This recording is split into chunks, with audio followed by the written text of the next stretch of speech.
Okay, so here are the ingredients we're going to use today. We have some pre-cooked buckwheat, which as you can tell, it sort of turns into a big glob. And so we'll fluff that up, and I'll show you that later. We also have some fresh dill, some fresh mint, some lime, some chayote squash, which is this one right here.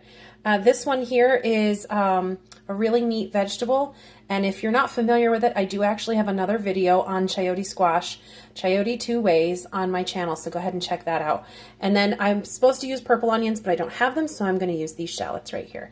So that is what we are going to start with. Also, we need apple cider vinegar, white wine vinegar, salt and pepper, and olive oil. Okay, so let's get right to it. Okay, so I'm just going to show you. We're going to quickly just take a fork, and we're just going to sort of spin it in the buckwheat that's sort of stuck together. And we're just going to spin it, spin it, spin it, and fluff it up. Sometimes I'll just mash it, you know, depending on how we're doing. Yep. Now that I've got some pieces broken apart, but then I need to spin here because it's too big of a chunk.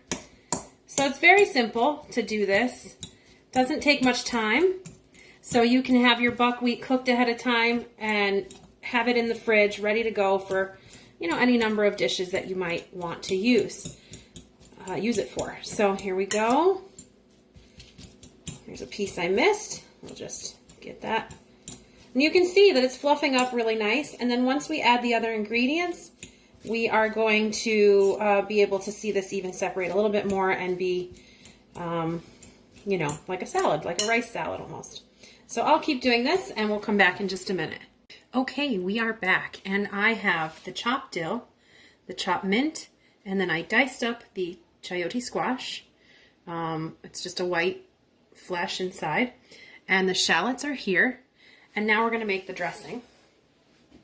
So I'm going to take these two, they're little, so I'm going to do 2. It says just 1, but they're very, very little. And I'm just going to roll it because they're a little bit hard. And when you roll it, it kind of releases some of those juices. So I'm going to do that and get that ready to go. Okay, good. So I'm just going to cut this in half. And I love to use a citrus press. So in here I have olive oil and white wine vinegar. And then you take your lime, cut side down, and you squeeze it, and out comes all the lime juice. Okay? I like to turn it on its side because sometimes some of it comes up the side. And I'm going to just do the rest of the lime here. Okay.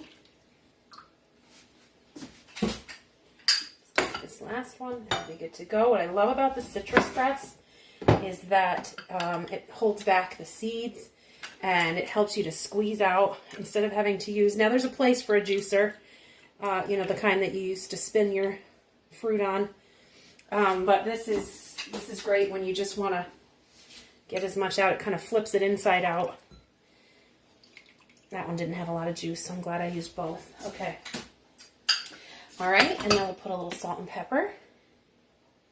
If you're doing AIP, you want to leave out the pepper. I use pink Himalayan salt, and I just find it not very salty, so I put a little bit extra in there.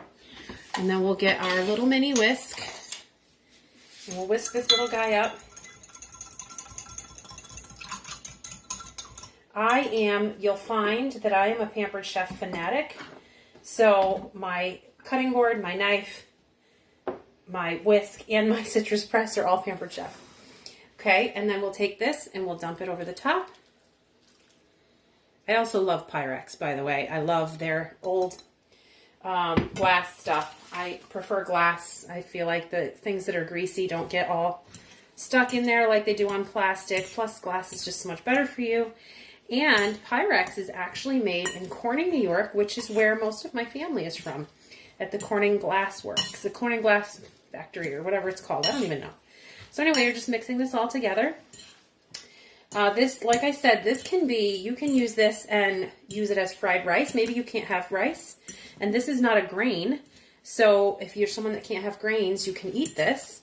It's actually a seed, but it acts sort of like a grain. So you can do fried rice with it. You can do any kind of mixture, like a salad like this. Maybe you wanted to do an Italian one where it was sort of like an antipasto kind of flavor with artichokes and roasted red peppers and sun-dried tomatoes, maybe some cucumber and some Italian meats. Something like that would be yummy. There's lots of different ways you can use this. So there we go. That's all mixed up. And yeah, this is, again, this is missing some ingredients, but I think it's going to be fine as is. Okay, my favorite part, it's taste testing time. Let's see.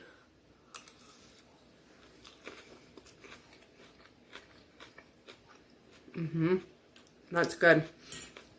I've made this before with bottled lime juice. It's just not the same. You need the real deal.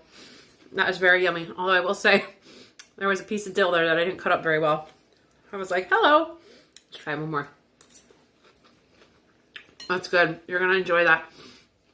That's going to be a great salad to take on a picnic, to a little potluck thing.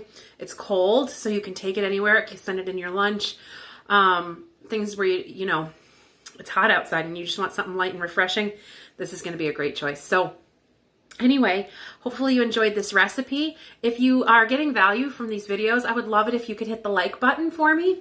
And then make sure you subscribe, and then you can also hit the notification bell so you can see when I post a new video.